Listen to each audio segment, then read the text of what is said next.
নমস্কার। আজকে একটা প্রশ্ন করব আপনাদের। সে প্রশ্নটা হলো, আমার মনের ভেতরে এই প্রশ্নটা অনেক দিন ধরেই ঘোরাফেরা করে। সুযোগ ছিল না, এখন সামাজিক মাধ্যমে সুযোগ এসছে। মহাভারত সংক্রান্ত। প্রথমেই বলি, আমি একজন আপাদমস্তক হিন্দু। হিন্দু সংস্কৃতির ওপরে আমার গভীর আস্থা, গভীর বিশ্বাস, গভীর ভালোবাসা। কিন্তু ধর্ম, সংস্কৃতি, সংস্কার সবগুলো মিশিয়ে ফেলতে আমি রাজি নই। আমি খোলা মনে প্রশ্ন করে, যুক্তি দিয়ে বিচার করে দেখতে ভালোবাসি। হয়তো আমি ভুল অনেক জায়গায়, কারণ তেমন পাণ্ডিত্য তো নেই। প্রশ্নটা হলো খাণ্ডব দহন। এই যে খাণ্ডব বনটা দহন করা হলো, এই খাণ্ডব বন দহন করলেন কে? না, খাণ্ডব বন দহন করলেন এই অগ্নি স্বয়ং। অগ্নি খাণ্ডব বন দহন করলেন কেন? না, কারণ দেখানো হলো রাজা শ্বেতকীর 112 বৎসর ব্যাপী যজ্ঞে অতিরিক্ত ঘৃত পান করে তার ক্ষুধামান্দ হয়েছে। অগ্নির যদি অগ্নিমান্দ হয় তাহলে আর কিছু বলার নেই। ঋষি দুর্বাসার পরামর্শে তিনি কৃষ্ণার্জুনের সহায়তা নিলেন এবং তাদের বললেন যে তোমরা এমনভাবে পাহারা দাও যেন একটা জন্তু প্রাণী কেউ না পালায়।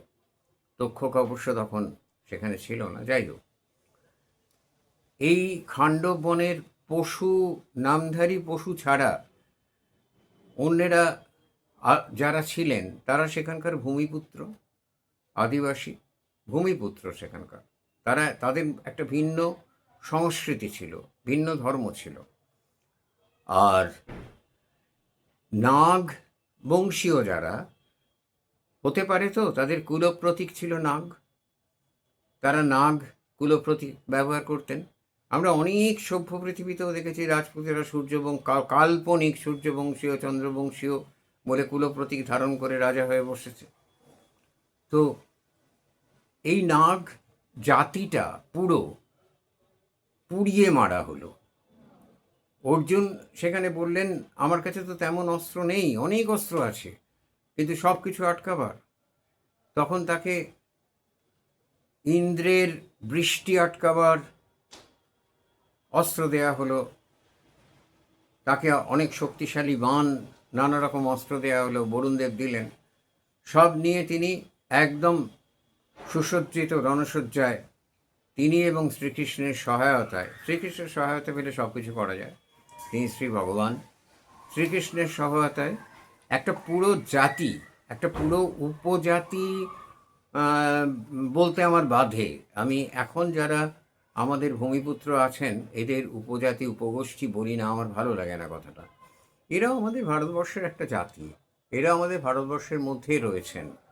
তো এই একটা পুরো জাতি, এদেরকে পুড়িয়ে মেরে দেয়া হবে, সেটা কি কারণ? তার কারণ কি? কারণ বিশ্লেষণ করে কি তাহলে এটাই ধরে নেব যে অর্জুনের প্রতিস্পর্ধী কেউ নাগ বংশের মধ্যে থাকতে পারত? বা নাগেরা কৌরবদের পক্ষ যদি অবলম্বন করে তাহলে কৌরবরা শক্তিশালী হবে। তাহলে সেটাকে আগে থেকেই এই গভীর জঙ্গল পুরো নিশ্চিহ্ন করে দেয়া হোক। এমনিতেই জঙ্গল প্রকৃতির দান নিশ্চিহ্ন করা অনৈতিক। তাহলে এত বড় একটা গভীর জঙ্গল, সেটাকে নিশ্চিহ্ন করে দেব কী স্বার্থে?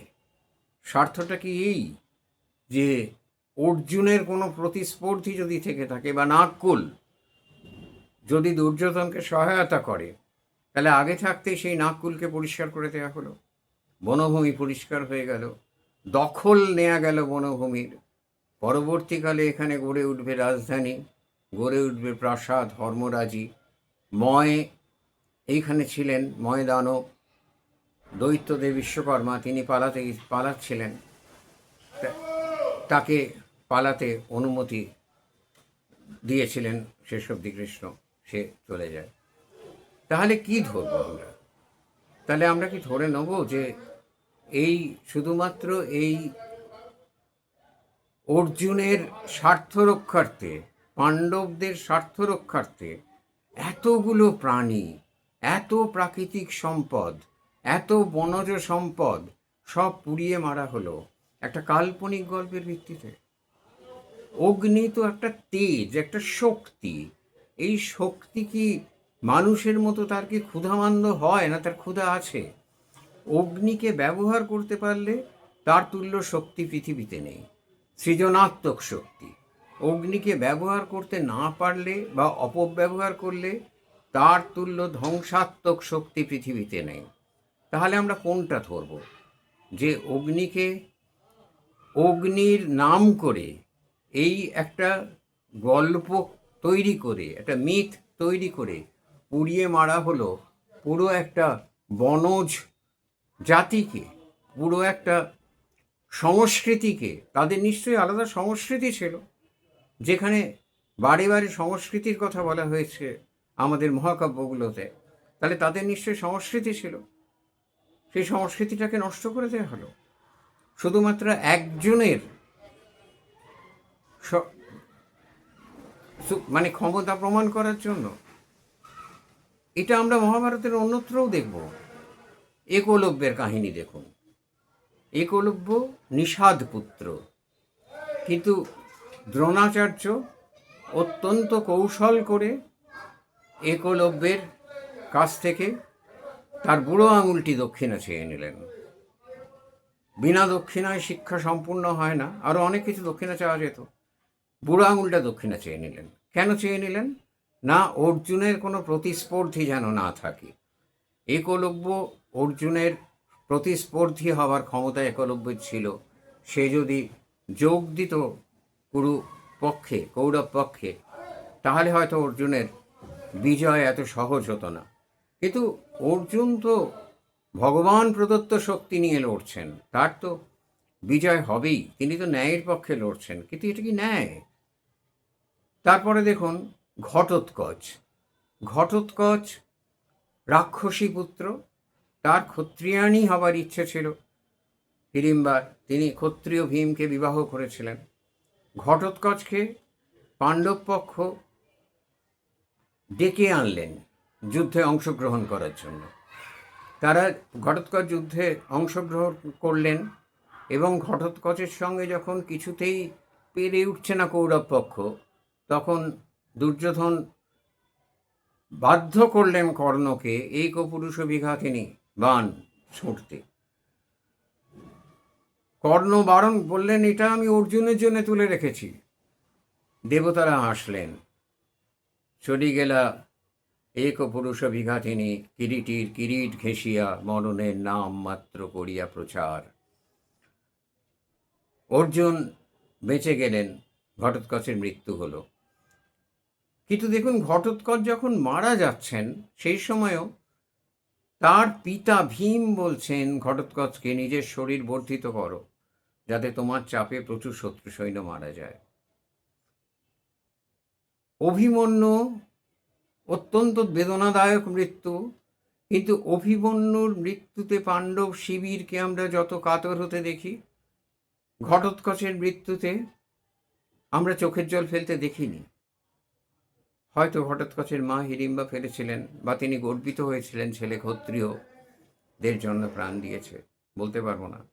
কিন্তু সেখানে আমরা দেখিনি ঘটোৎকচের জন্য করতে। তাহলে ঘটোৎকচ, একলব্য, নাগকুল, খাণ্ডব, বনজাতি, এরা সকলেই আর্যদের কাছে আকাঙ্ক্ষিত ছিল না, তাদের কাছে এরা জায়গা করে নিতে পারেনি।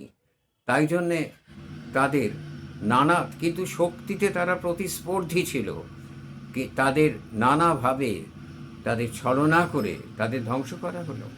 এটাই কি আমরা ধরে নেব? এটাই কি ন্যায় বিচার? অথচ এটা তো একেবারে ন্যায় বলা হয় সমস্ত বিষয়টাকে। আমি কোনো রকম তার্কিক মনোভাব নিয়ে কথাটা বলছি না, আমি বিনীত ছাত্রের মতো জানতে চাইছি এই বিষয়গুলো আমার কীরকম অদ্ভুত লেগেছে, বলতে পারেন একটু বিষদৃশ্য লেগেছে। সেই জন্য আমি এই বিষয়গুলো জানতে চাই যে এগুলোর কারণ কি, এগুলো কেন করা হলো, এই এর কি খুব প্রয়োজন ছিল? যুদ্ধ তো যুদ্ধই, যুদ্ধের মতো করেই হবে। তারপর সেই যুদ্ধে কি নীতি নেওয়া হলো, কি না নেওয়া হলো, কোথায় অন্যায় করা হলো, কোথায় ন্যায় করা হলো, সবেরই ব্যাখ্যা আছে। ব্যাখ্যা দিতে জানলে সবের ব্যাখ্যা আছে। সুতরাং আমরা সেই ব্যাখ্যা পেলাম। কিন্তু খাণ্ডব দাহনের একটা অত বড় বনজ সম্পদ নিশ্চিহ্ন করে দেবার কোনো যুক্তি আছে বলে মনে হয় না। যদি তার ভেতরের অত বড় প্রাণীকুল এবং তৎসহ পুরো একটি জাতি ধ্বংস হয়ে গেল, এটা বোধহয় মেনে নেওয়া কঠিন। নমস্কার।